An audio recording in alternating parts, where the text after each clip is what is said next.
Hey everyone, it's the Vigilante. I got huge new Digimon Story Stranger updates. So I'm going to be reacting to a video that explains all this. Let's get into it. How's it going, everyone? We've got some huge news and updates about Digimon Story Time Stranger. We've got details on the story, the world, the characters.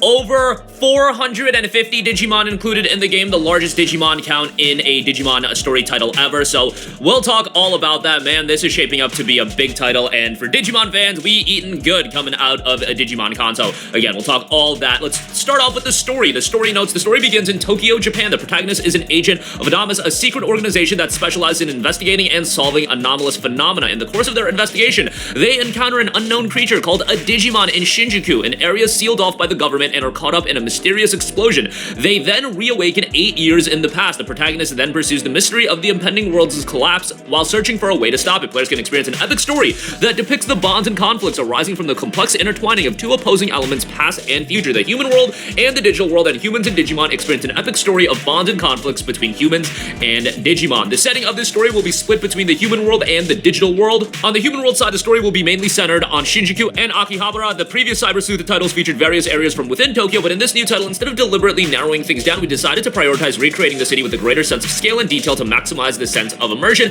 in the story, especially in Shinjuku, where we recreated part of the underground mall. To be honest, I can hardly remember the entire map. Even in the game, there might be times where you leave the wrong exit and find yourself at a bus stop or something. Now, let me introduce the other side of the game, the digital world. This is a central town which will be the center of the adventure. It's packed with all sorts of Digimon and also a home to an... Alright, first off, I am very excited that they have over 450 Digimon. I almost said Pokemon. I know they're different. Now, for a disclaimer, I love Digimon. I thought that the TV show Digimon was way better than Pokemon. You can fight me down in the comments as much as you want. I don't care. Now, when it came to the video games, obviously Pokemon was better, in my opinion. I haven't played too many Digimon games. I haven't played the previous ones of the story one like this, but this trailer got me really excited. But I was hoping that it was going to be taking place in the Digi world, but no, it's going to take place in the real world. I'm a little disappointed, but you know what? As long as they had the two greatest Digimon, Veemon and Stingmon, then we're okay. Number of shops that'll be of great use to the protagonist. Everywhere you turn in the city, there are Digimon, of course, and all sorts of trendy bars and whatnot. The city gives you the strong impression that it's a place where Digimon live their lives. In the Cyber Sleuth games, you would travel back and forth from the human world and cyberspace, but there were very few opportunities to actually visit the digital world. In this new title, you will be making frequent visits to the digital world, as you briefly saw in the trailer, the game will use a symbol encounter system in which you'll battle enemy Digimon by touching them. Since they're Digimon everywhere, we believe that this will be a completely different sense of immersion and impact to the player's adventure. There are plenty of other fascinating and charming areas in the digital world, so keep your eyes peeled for more information in the future. They also highlighted a greater sense of immersion. As I mentioned while introducing the human world, we really paid attention to the sense of immersion in the story. We took extra care to enhance this and tried to avoid making any choices that might inhibit it. We've especially dedicated our efforts to developing the story. I believe that the overall setting, the construction, and appearance of each area, and so on, are all important parts of setting the stage to enhance the story. After all, if the setting is haphazard or messy, it makes it hard to appreciate the story itself. So we're taking extra care to depict everything that needs to be depicted. For example, the central town, which is the center of the whole adventure, is a town full of energy, so when it comes to three-dimensional space, the sense of a life from the Digimon that live there, the distribution of those Digimon, and even the background music and environmental sounds, we created them all with the hope that it would make the players feel the density of the place, and that its overflowing energy would invigorate players with motivation to set off to their next adventure. Also, to give you a clear idea, the different areas each use gears that also appear in the game's logo in different ways. The gears themselves actually hold a significant hidden meaning, so if you pay careful attention... Okay, so we are going to be in the Digi world, and so we're going to be in the Digi world and the real world. That's good. I actually really like that. That actually is a really good idea. But you know, watching the video, seeing all these different type of Digimon, it is bringing back so many nostalgic memories, seeing all these great Digimon.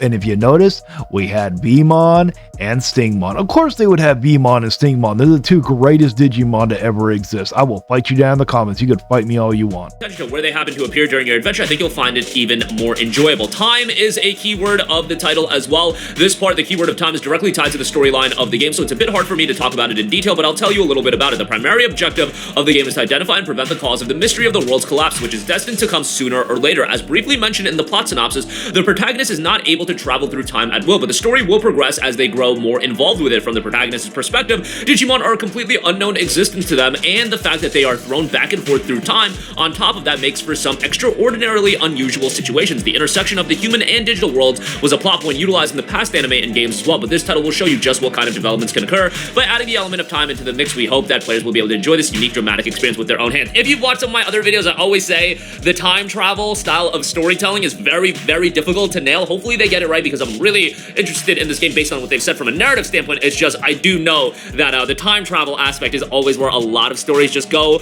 awry, but there have been really good time travel stories as well. You look at something like Steins Gate, 13 Sentinels, Aegis Rim. It's certainly doable, and with the right writing, you can create a cohesive narrative with that being one of the core elements. It's just I have seen things go awry. As far as the characters, you do have protagonists. I was thinking the exact same thing, GameCross. Now, if you don't know who this guy's name is GameCross, or his YouTube channel is GameCross. I've been watching him for a while now. I really enjoy his content, so if you do enjoy it, why don't you go give him a check out, let him know I sent you, show him the respect he deserves. But I was thinking the same thing with the time travel part. When you sat there and said that it has something to do with time travel, I'm like, ah, crap. Because the problem with time travel is, especially lately, they have not been able to nail the time travel or even the more multiverse or anything. Well, when it comes to time travel, it's either going to nail it or they're going to miss, and I really hope they nail it. You need to do a good job, because we need a good Digimon game. Is Dan Yuki and Kanan Yuki, agent of Special Investigation Bureau Adamas, caught in a mysterious explosion and sent you 8 years back. These two are the protagonists that you saw in the teaser visual shown earlier. Their names are Dan Yuki and Kanan Yuki. They are both agents of the secret organization Adamas, which specializes in investigating and solving anomalous phenomena. In fact, they are the most promising duo in the entire organization. In the previous Cyber Sleuth games, where you could choose between the two protagonists, Takumi Aiba and Ami Aiba, whichever character you did not choose would not appear elsewhere in the game. However, in this game, players will control the character they choose at the start, while the other character will serve as their operator, providing instructions and advice from the organization's headquarters. As such, one of the endearing things about this title is you can see the different ways in which the two characters do their work. To be frank, if you ask me which of these two roles gets more spoken line, I'd have to say it would probably be the operator, so it makes sense to make your decision from that point as well. I find that rather interesting, so we'll see about that. Next up, we have the game's main heroine, Inori, a kind-hearted and caring high school girl. She grew up to be like this because of a certain event that she experienced in her past. Her past is also related to what led her to accompany the protagonist on their adventure as well.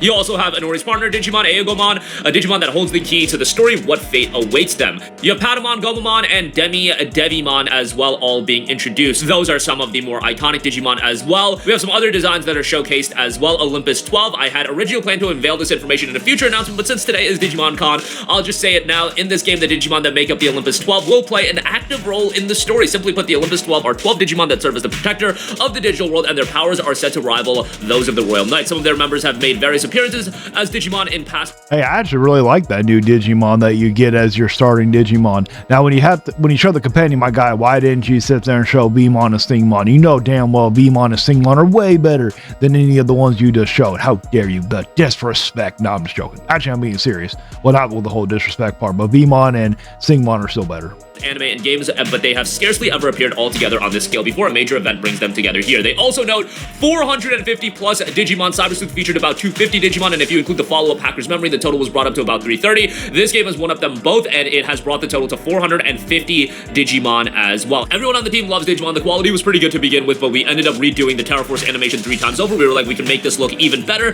That's just how much the creators love Digimon, and that's what makes the modeling and animation have such a passionate flair to it. Digimon Story Time Stranger will be the latest Digimon story series since the release of its predecessor, Cyber Sleuth, 10 years ago. I can only express my sincerest gratitude to all the fans who have waited so patiently for this new installment, and it brings me incredible joy to be the one who is able to bring it all to you. We hope that this will satisfy not only our longtime fans, but the newcomers who have yet to experience the Digimon video games. The entire development team will continue to work our hardest on the game up until its release. Scheduled for 2025, I would imagine it'll end up being a fall 25 release. It is confirmed for Xbox, PlayStation 5, and PC, so this is a true next-gen only game. No PlayStation 4 or Xbox One release. Switch 2, I would imagine, is going to come to fruition. It just hasn't been confirmed to Switch 2. And given they ported Digimon Story Cyber Sleuth to Switch 1, and Nintendo and Bandai Namco just had a really solid relationship, and this is the type of game that would fit so well on the Switch 2, I would have to imagine it'll happen sometime down the line. But that is going to do it for me. Incredibly excited for Digimon Story Time Stranger. It is out later in 2025. Be on the lookout for that, and stay tuned for more updates on the game. I agree with you too, man. I am very excited for this game. Now, if you do enjoy my reaction, please give it a like, share, and subscribe. It really does help me out, and please help me grow the channel. And if you do enjoy the other guy, why don't you go give him a check out. Again, I will link him down below. His name is GameCross. Well, until next time, guys, stay vigilant.